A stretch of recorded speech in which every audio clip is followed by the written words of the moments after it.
오늘 읽은 우리 누가복음 16장 14절로 18절 말씀은 우리가 지난주에 살폈던 그 말씀을 또 따로 떼어서 생각할 수 없는 그러한 부분입니다. 앞단락 10절로 13절에서 예수님은 제자들에게 아주 중요한 원리를 가르쳐 주셨습니다. 이렇게 말씀하셨죠. 지극히 작은 것에 충성된 자는 큰 것에도 충성되고, 이어서 너희는 하나님과 재물을 겸하여 섬길 수 없다라고 분명하게 말씀하신 바가 있습니다. 예수님은 돈 자체를 죄라고는 말씀하지 않으셨어요. 문제는 돈이 우리의 주인이 되는 것입니다. 돈을 하나님보다 사랑하고 돈을 하나님보다 의지하며 또 돈을 하나님보다 더 중요하게 여기는 순간 하나님은 더 이상 우리의 주인이 되지 않는다는 것이죠. 예수님은 이 사람의 마음에는 주인이 한 분밖에 계실 수 없다라고 말씀하셨어요. 주인이 한 분밖에 없다. 그런데 이 말씀을 듣고 있는 사람들이 있었습니다. 바로 바리새인들이 이 여호와의 말씀을 듣고 계셨다는 거죠. 오늘 본문 14절은 그들의 반응을 아주 흥미롭게 기록해 주고 있습니다. 바리새인들은 돈을 사랑하는 자들이라 이 모든 것을 듣고 비웃었다 말씀합니다. 여기서 비웃었다는 말은 단순히 웃었다 정도가 아니죠. 콧웃음을 쳤다는 뜻입니다. 말도 안 되는 소리 하고 있네. 현실은 모르는 소리야. 세상은 돈이 있어야 되지. 돈이 전부 아니야? 라고 이런 마음으로 예수의 말씀을 이들이 듣고 있었다는 거죠. 왜 그랬을까? 예수님의 이 말씀이 자기들의 삶을 어떻게 했다는 거예요? 완전히 막 회집었다는 거죠. 그렇게 살고 있는데 그러한 말씀을 들으니까 완전히 공격받는 느낌을 받았다는 겁니다. 사람은 하나님의 말씀을 거절할 때 대부분 이유를 찾죠.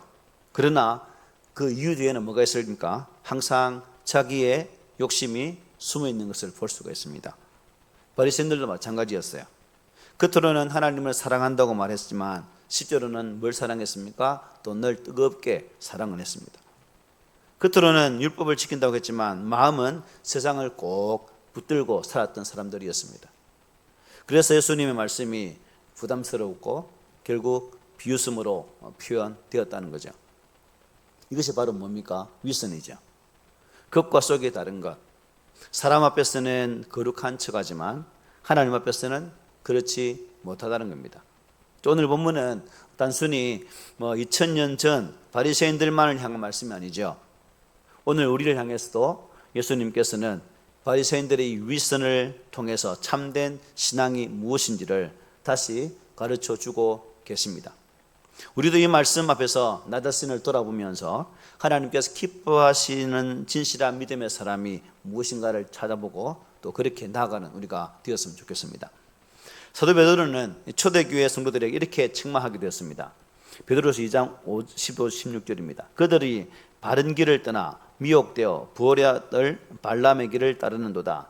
그는 불의의 삭설 사랑하다가 자기의 불법으로 말미암아 책망을 받되 말하지 못하는 나귀가 사람의 소리로 말하여 이 선지자의 미친 행동을 저지했다 말씀합니다.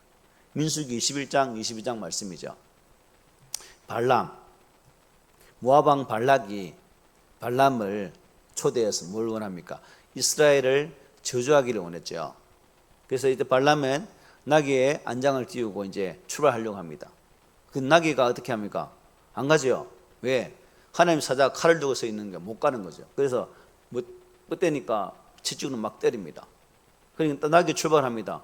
이제 또 보니까 칼을 들고 있는데 어디 갑니까? 죽는데 이게 발람의 다리를 벽에다가 어겨버리죠.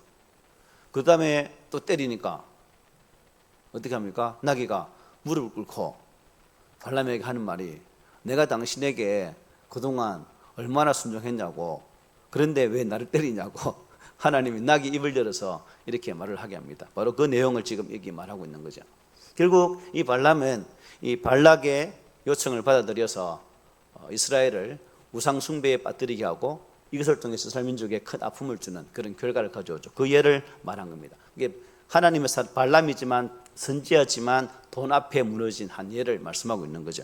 사도 바울도 디모데에게 보낸 편지에서 이렇게 경고했습니다. 디모데전서 6장 5절이죠. 우리 함께 읽어볼까요? 시작.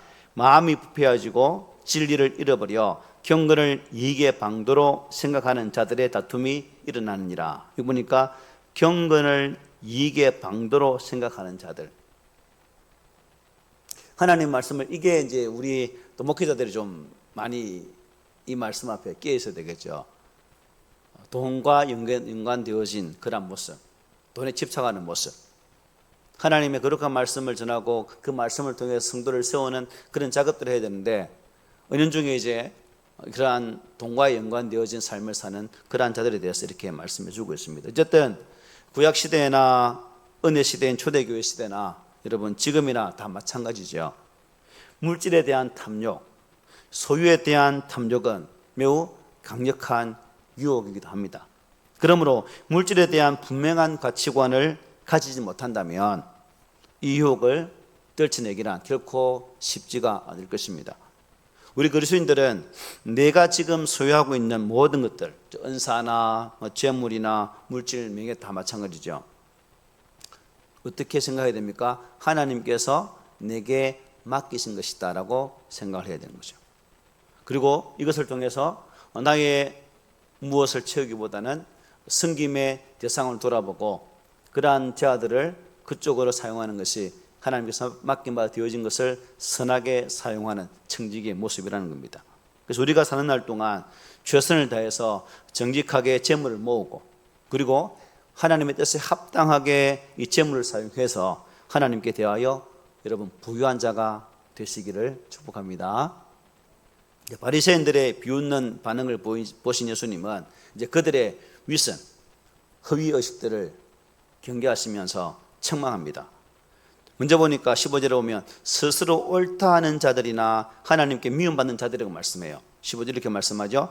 예수께서 이르시되 너희는 사람 앞에서 스스로 옳다 하는 자들이나 너희 마음을 하나님께서 아시나니 사람 중에 높임을 받는 그것은 하나님 앞에 미움을 받는 것이다 말씀합니다. 자, 바리새인들과 서기관들의 가장 큰 죄악을 뭐라 지적하고 있습니까? 사람들로부터 옳다고 여김을 받고 사람들에게 의롭다고 인정을 받으려는 그 태도를 지금 책망하고 있는 거죠. 그들은 사람들로부터 경건하다고 의로운 사람이라고 대단히 훌륭한 사람이라는 그런 소리를 듣기를 원했습니다.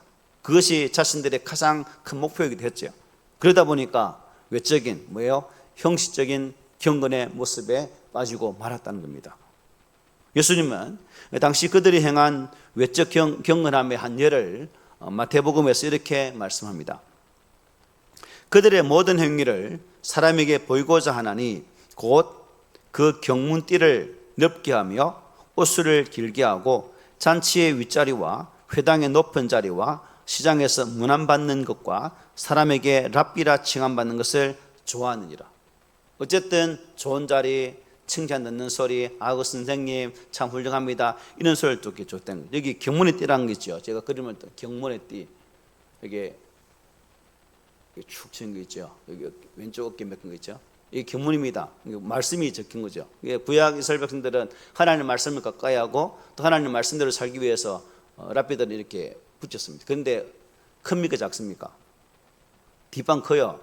보면 요만하거든요. 그런데 엄청나게 크게 우리 하나님 말씀 가까이 하고 있네 라고 이렇게 자랑했다는 거죠. 그리고 옷술이죠. 옷술이란 옆에 보는 것처럼 내 기퉁이에 줄을 달아서 치렁치렁 다는 겁니다. 그래서 그냥 바닥에 안 닿게 하면 좋겠는데 또 자신들의 경을 드러낸다고 바닥에, 또 우리가 옛날 청소년들이 청바지 입으면 온 마당 다 쓰고 다니잖아요. 그것처럼 그렇게 해 다녔다는 겁니다. 어쨌든 사람들에게 잘 보이고 또 뚜렷하게 보여서 저 사람이 참 경건한 사람이구나, 참 하나님의 말씀을 가까이 하는 사람이구나 하는 사실들을 이 옷을 통해서도, 이런 모습을 통해서도 그들은 보여주었다는 겁니다. 그런데 뭐 붙이고 달고 한다고 그게 경건한 것입니까?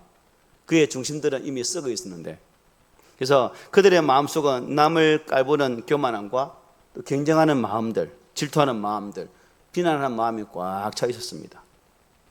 그들은 사람들의 눈에 보이는 자기의 겉 사람을 꾸몄지만 하나님 보시는 그의 속 사람을 전혀 살피지를 못했다는 거죠. 그래서 그들은 회칠한 무덤과 같이 겉은 깨끗했지만 속에는 냄새가 나는 그러한 삶을 살았던 사람들이라고 성경 분명히 증거합니다. 그런 하나님은 그 사람을 보시는 분이 아니죠. 우리의 속사람을 보시는 분이십니다. 그래서 우리가 사무엘에 있는 말씀 잘 알잖아요. 여호와께서 사무엘에게 이르시되 그의 용모와 키를 보지 말라. 내가 이미 그를 버렸노라. 내가 보는 것은 사람과 같지 아니하니 사람은 외모를 보거니와 나 여호와는 중심을 본다라고 말씀하셨어요. 나의 중심을 감찰하시는 하나님. 예레미야도 하나님의 이런 말씀을 증거했습니다. 만물보다 거짓되고 심히 부패한 것은 마음이라. 누가 능히 이를 알리오마는 나 여호와는 심장을 살피며 폐부를 시험하고 각각 그의 행위와 그의 행실대로 보응한다라고 말씀하고 계십니다. 사람은 사람의 드러난 말과 행동과 외모만 보고 판단하잖아요. 우리가 우리 속마음 압니까? 잘 몰라요. 그래서 그 행동하는 것을 보고 평가하고 그 사람에 대해서 재단하기도 하죠. 그래서 우리 속마음을 알기는 쉽지 않습니다. 속담에 무슨 말이 있습니까? 10길 물속은 알아도 한 길 사람 속은 알지 못한단 말이 있는 것처럼 그렇습니다. 그런 하나님은 사람 속 깊은 내면까지 다 살펴보시는 분이시죠. 그러므로 하나님 앞에 숨길 것은 하나도 없다는 겁니다. 문제는 주님의 말씀처럼 그러한 위선적인 행동이 하나님 앞에 미움을 받는다는 겁니다. 오늘 15절 끝에 이렇게 말씀하죠. 너희 마음을 하나님께서 아시나니 사람 중에 높임을 받는 그것은 하나님 앞에 미움을 받는 것이다. 사람에게 높임 받는 것은 하나님께 미움 받는 것이다 라고 분명히 말씀하고 있습니다. 단지 위선적인 행동을 하지 말라는 차원이 아니라 하나님께서 미워하시는 행동이나 또한 그런 것들을 절대적으로 하지 말라라고 말씀하고 있다는 거죠. 하나님 미워하시니까. 여러분, 그러므로 우리는 사람들의 칭찬을 받으려고 스스로를 속이려고 해서는 안 되고 또 스스로를 어려운 척 해서도 안 된다는 겁니다. 이것은 하나님이 미워하시는 행동이라는 거죠. 오직 우리의 중심을 보시는 하나님 앞에서 우리가 정직하도록 늘 겸손한 마음으로 자신의 속마음을 잘 살피는 그러한 우리 모두가 되시기를 바랍니다. 또 한 가지는 뭘 책망하냐면 이 바리새인과 서기관들의 이 영적인 무감각에 대해서 말씀하셔요. 16절로 이렇게 말씀합니다. 함께 읽습니다. 시작. 율법과 선지자는 요한의 때까지요 그 후부터는 하나님 나라의 복음이 전파되어 사람마다 그리로 침하느니라 말씀합니다. 자, 하나님은 이미 세례 요한을 통해서 메시아의 도래를 알려주셨습니다. 마태복음 3장 이렇게 말씀하죠. 나는 너희로 회개하게 하기 위하여 물로 세례를 베풀거니와 내 뒤에 오시는 이는 나보다 능력이 많으시니 나는 그의 신을 들기도 감당하지 못하겠노라. 그는 성령과 불로 너희에게 세례를 베푸실 것이요라고 세례 요한이 예수님 오심에 대해서 이렇게 증거했습니다. 예수님은 요한이 말했던 바로 그분 곧 하나님이 예언하신 메시아였다는 거죠. 예수님은 지금 그 메시아의 사명을 완수하기 위해서 어디로 가고 있는 중입니까? 예루살렘으로 올라가고 있는 중입니다. 이 중요한 시대적 차원의 역사적인 전환을 꿈꾸는 그 시기에 영적으로 어두워져 있는 이 바리새인들의 그러한 서기관들을 깨닫지 못함을 통해서 주님은 이 말씀을 통해서 그들의 잘못을 나무라시면서 말씀을 주고 있는 거죠. 그래서 예수님은 지금이 어느 때인데 이렇게 하는 거죠. 율법과 선지자이죠. 율법과 선지자는 뭘 의미할까요? 구약 성경을 가리킵니다. 그래서 그 시대는 세례 요한으로부터 끝이 났다는 겁니다. 지금부터는 새로운 하나님 나라의 복음의 시작이 되었다는 거죠. 그래서 우리가 예수님이 오신 그 기점을 가지고 어떻게 나누는 BC와 AD로 나누지 않습니까? 그런데 바리새인들은 그들의 눈앞에서 지금 이 예수님으로 인해 새로운 시대가 시작되고 있었다는 사실을 전혀 깨닫지도 못하고 알지도 못하고 오히려 자신들의 위익을 챙기기 위해서 자신의 기득권을 챙기기 위해서 오히려 예수를 죽이려고 혈안이 되어 있었다는 겁니다. 그런데 이 16절 말씀 중에서 우리가 주목해야 할 부분이 있습니다. 그게 뭡니까? 사람마다 거리로 침입한다는 말씀입니다. 마태는 이 말씀을 이렇게 말했습니다. 천국은 침노를 당하나니 침노하는 자는 빼앗느니라고 표현했습니다. 여러분, 세수는 어디예요? 새 부대는 되겠죠. 새로운 시대의 새로운 복음도 새로운 자세로 우리가 맞아야 됩니다. 하나님의 거룩한 복음의 말씀을 우리의 죄된 모습으로 받지 아니하고 우리가 예수를 영접할 때 무엇합니까? 회개하지 않습니까? 회개함을 통해서 나의 부대를 깨끗이 하고 그 깨끗한 부대에 예수를 영접하는 것과 같은 그런 삶을 살아야 된다는 거죠. 새로운 하나님 나라의 복음은, 여러분, 복음에는 제한이 있습니까? 없죠. 누구에게나 다 통용되는 것이 복음입니다. 율법은 제한이 있죠. 율법은 출애굽한 이스라엘 백성들에게만 주어진 법이었습니다. 그러나 새로운 하나님의 나라의 복음은 제한 없는 은혜라는 거죠. 그러므로 이스라엘 민족만이 아니라 복음을 받아들이는 모든 자가 이 복음 안에서 구원을 받는 것이고, 또한 이 복음은 이스라엘만 품는 것이 아니라 이방인까지 품는 것이 바로 복음의 참 가치라는 거죠. 그러므로 이 복음은 누구든지 제한 없이 하나님 나라에 그리고 천국에 들어갈 수 있는 그러한 은혜의 길을 열어준다고 볼 수 있죠. 또 새로운 하나님 나라의 복음은, 여러분, 적극적인 돌파를 요청합니다. 즉 적극적인 자세를 요청한다는 거죠. 율법은 주로 뭐예요? 하지 말라가 많습니다. 그래서 수동적이죠. 영접하고 말고 이런 게 없습니다. 그냥 이스라엘 백성들에게 수동적으로 주어진 의무만 강요할 뿐이죠. 그러나 예수님께서 전파하시는 새로운 복음은 보다 더 적극적인 자세를 필요로 한다는 거죠. 스스로가 정치해야 됩니다. 천국은 침노하는 자의 것이라고 분명히 말씀하지 않습니까? 여러분, 마치 밭에 감추어진 보물을 발견한 농부가 자기의 모든 재산을 다 팔아 그 밭을 사는 것처럼, 극히 좋은 진주를 발견한 진주 장사가 그것을 사기 위해서 모든 것을 팔아서 그 진주를 사는 것처럼 적극적으로 주님을 영접하고 또 주님이 주시는 천국을 쟁취할 것을 강조하고 있는 말씀입니다. 신앙생활을 하되 자꾸 여러분 옛것을 돌아보거나 차지도 덮지도 않은 형식주의적인 그러한 신앙 자세는 새로운 복음에는 어울리지 않는다는 거죠. 그래서 우리가 신앙생활 하다 보면 과거의 얽매이문들이 참 많습니다. 과거의 틀에서 벗어나지 못하고 옛날에 내가 이렇게 살았는데, 옛날엔 이렇게 했는데 저렇게 했는데, 그 옛날의 틀을 벗어나지 못하고 현재는 엉망이라는 거죠. 이게 바른 생활일 거 아니라는 거죠. 복음은 늘 새롭게, 진리의 말씀이 새로운 것처럼 우리의 신앙 또한 그 복음에 맞추어서 항상 새로운 신앙의 모습으로 살아가야 된다는 겁니다. 또한 우리가 오해하지 말 것은 율법과 선지자의 시대가 끝났다고 해서 여러분 율법이 완전히 폐기되어서는 안 되죠. 오늘 본문에도 분명히 말씀합니다. 그러나 율법의 한 획이 떨어짐보다 천지가 없어짐이 쉽다라고 말씀하셨어요. 예수님은 마태복음 5장에서 이렇게 말했습니다. 율법이나 선지자를 피하러 온 것이 아니라 그것을 완전하게 하려 왔노라고 말씀하셨어요. 율법은 복음의 전제 조건입니다. 율법에 대한 이해가 없으면 복음도 잘 깨닫지를 못한다는 거예요. 그 율법은 우리를, 복음을 이끄는, 갈라디아서 보니까 몽학 선생, 그죠? 유치원 선생님이라고 말씀하지 않습니까? 바울이 이렇게 고백했습니다. 로마서 7장에서 우리 함께 고백합니다. 그러므로 내가 한 법을 깨달았노니 곧 선을 행하기는 원하는 나에게 악이 함께 있는 것이로다. 내 속사람으로는 하나님의 법을 즐거워하되 내 지체 속에 한 다른 법이 내 마음에 붙어 싸워 내 지체 속에 있는 죄의 법으로 나를 사로잡는 것을 보는도다.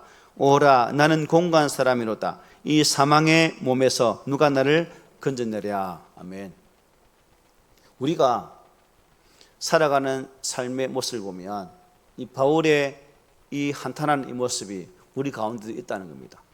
그러므로 우리 스스로가 우리 삶에 가지고 있었던 옛 모습을 떨쳐버리기란 결코 쉽지가 않다는 거죠. 그래서 사도 바울 로마에서 계속 하는 말씀이 항상 예수 안에서는 말씀하고 있거든요. 예수 안에서. 우리 스스로가 아니라 나나 여러분들이나 예수 그리스도 안에서의 온전한 믿음으로 회복되어질 때에 비로소 우리가 보다 더 하나님께서 원하시는 은혜의 삶을 살아갈 수 있다는 사실입니다. 율법이 우리를 완전히 하는 것이 아니라 복음의 은혜가, 예수 그리스도가, 예수의 영이 우리를 새롭게 하시고 온전함으로 인도한다는 사실이에요. 그러므로 예수 안에서만 가능한 것입니다. 그러므로 우리는 항상 이 귀한 말씀 바라볼 때마다 우리의 신앙생활을 열심히 걸어감에 있어서 내 의를 나의 옳음을 잘하는 것이 아니라 항상 예수 그리스도를 앞세우고 또 그 진리의 말씀을 우리의 삶의 중심에 두고 그 말씀의 순종함으로 나는 없어지고 주만 앞세울 수 있는 그러한 신앙 자세를 견지하는 우리 모두가 되었으면 좋겠습니다. 그리고 예수님은 또 무엇을 책망하냐면 이 서기관들이 율법을 자기 마음대로 왜곡했다는 것에 대해서 책망을 하고 있습니다. 18절에 이렇게 말씀하죠. 무릇 자기 아내를 버리고 다른 데에 장가드는 자도 간음함이요 무릇 버림당한 여자에게 장가드는 자도 간음함이다 라고 말씀합니다. 자, 바리새인들은 자신들이 하나님의 율법을 잘 지키는, 그래서 스스로 옳다라는 자부심을 가진 자들이었습니다. 그러나 그들은 율법의 뜻을 자기의 편의대로 내 좋을 대로 해석하고 판단했다는 겁니다. 대표적인 예가 오늘 본문에 나오는 혼인, 이혼에 관한 내용입니다. 율법에 보면 아내의 수치된 것을 발견하면 이혼 증서를 써주어서 친정으로 보내라는 말씀이 신명기 말씀이 있습니다. 사람이 아내를 맞이하여 들여온 후에 그에게 수치되는 일이 있음을 발견하고 그를 기뻐하지 아니하면 이혼 증서를 써서 그의 손에 주고 그를 자기 집에서 내보낼 것이요라고 말씀합니다.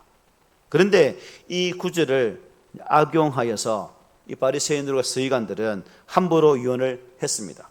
심지어 이 바리새파의 큰 학파 중 하나인 힐렐 학파는 사람들은 어떤 이유로 아내를 내버리냐면 내 마음 뜻에 맞지 않으면 그냥 이혼해버렸습니다. 참 남자들 좋다, 그죠? 이때는 지 마음대로 했으니까. 가령 부인이 음식 솜씨가 마음에 들지 않는다, 가 이렇게. 그리고 부인의 목소리가 집 담을 넘어간다, 그것도 또 땡. 이럴 정도로 여러분 이 힐렐 학파는 그렇게 했다는 거죠. 그렇게. 심지어 남자가 자기 아내보다 더 예쁜 여성을 발견했을 때도 거짓을 했다고 하네요. 참 어떻게 이렇게 종교, 만약에 요즘 시대에 그렇게 했다면 어떻게 되겠습니까? 뉴스에다가 난리 나겠죠. 대박 사건 아닙니까? 이러한 그들의 형태는 하나님이 친히 만드신 신성한 결혼 제도를 철저하게 왜곡하는 해석이었다는 겁니다. 그들은 율법 조문에 대해서는 전문가라 할지라도 율법 정신에 대해서는 전혀 문외한이었다. 일자무식이었다는 거죠. 하나님의 말씀의 참뜻을 전혀 알지 못했다는 겁니다. 그러니까 이 바리새인들의 생활이 어떻겠습니까, 여러분? 걸핏하면 이혼하고 세장가 드는 그런 모습이 만연했겠죠. 그러므로 예수님은 11조나 금식 같은 율법의 외형적인 규례를 잘 지킨다고 해서 자기들의 욕심을 채우고 있는 그들을 보고 여러분 잘했다고 말했겠습니까? 아니죠. 함부로 율법을 왜곡하고 함부로 이혼하고 재혼하고 그런 모습을 예수님이 직접 밝히시니까 바리새인들, 서기관들 예수 좋아하시겠습니까? 안 좋아하죠. 당연히 미워하죠. 그러니까 계속 갈등의 골은 깊어져 가고 있는 겁니다. 야고보는 이렇게 말했습니다. 누구든지 온 율법을 지키다가 그 하나를 범하면 모두 범한 자가 된다라고 말씀했어요. 그러므로 주님은 이 바리새인들이 하나님의 율법 아래에 정죄에 당하고 있는 상태임을 알려주시면서 어서 회개하고 예수 그리스도를 믿는 그러한 길을 택할 것을 깨우쳐주고 있는 겁니다. 그런데 이들은 전혀 소기에 괭이는 것처럼 전혀 깨닫지는 못했습니다. 기적을 보여주었고 많은 이적을 보여주었고 그것을 통해 하나님의 역사하심을 보여주었지만 이들은 계속 정죄할 거리만 찾았고 예수를 죽일 건수만 찾기에 혈안이 되어 있었다는 겁니다. 여러분, 오늘 우리가 예수님의 가르침을 비웃는 이 바리새인과 서기관들의 태도를 잘 보아야 됩니다. 결국 우리는 성경을 보면서 이런 사람을 보면서 어떻게 생각해야 될까요? 반면교사로 삼아야 되겠죠. 반면교사로.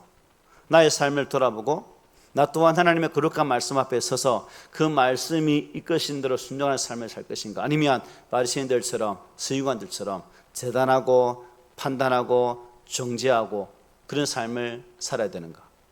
이 말씀이 우리에게 잘 깨달음을 주죠. 그래서 우리는 나 스스로를 결코 스스로 옳다 여겨서는 안 됩니다. 말씀 앞에 서서 나를 돌아보고 겸손함으로 살피어서 나의 어려움을 드러내기보다는 항상 주님의 은혜 앞에 감사하는 모습으로 살아가는 우리가 되어져야 된다는 거죠. 그리고 이런 말씀을 대할 때마다 나 자신이 참 엄청나게 큰 죄인이구나, 주의 은혜가 없었다면 나 같은 죄인이 어찌 되었을까라는 그런 생각도 우리가 가져야 된다는 겁니다. 하나님의 전적인 은혜, 구속하신 은혜가 계셨기 때문에 하나님의 거룩한 복음의 나라가, 하나님의 나라가 우리의 것이 되지 않았습니까? 우리의 의가 아닙니다. 전적인 예수 그리스도의 인도하심이고 하나님의 은혜의 방편으로 우리가 구원받았다는 사실입니다. 그러므로 저와 여러분들이 침노하는 자가 그 나라를 차지합니다. 우리의 신앙이 수동적인 신앙이 아니라 보다 적극적이고 능동적인 신앙의 모습으로 살아서 우리에게 주어진 이 복음의 거룩한 길을 열심히 있게 달려갈 수 있는 그런 모습, 그리고 내가 하나님의 그 은혜를 차지하기 위해서 열심으로 주의 말씀에 따라 순종할 수 있는 그런 모습을 항상 가질 수 있는 그런 우리 모두가 되었으면 합니다. 또 하나님 말씀을 내 생각에 내 뜻에 맞추기보다는 내 뜻은 철저하게 내려놓고 하나님의 거룩한 말씀의 기준에 따라서 살아가기 위해서 수고하는 그 모습이 온 이 시대에 우리에게 절실히 필요한 신앙의 자세가 아닐까요? 이런 모습이 우리 가운데 회복되어서 우리 교회 성도들이 항상 하나님께서 기뻐하시는 성도, 그리고 거룩한 말씀을 이루기까지 구별되어진 모습으로 참 신앙인으로 세워지는 그런 은혜가 우리 가운데 있기를 오늘 말씀으로 부탁을 드립니다.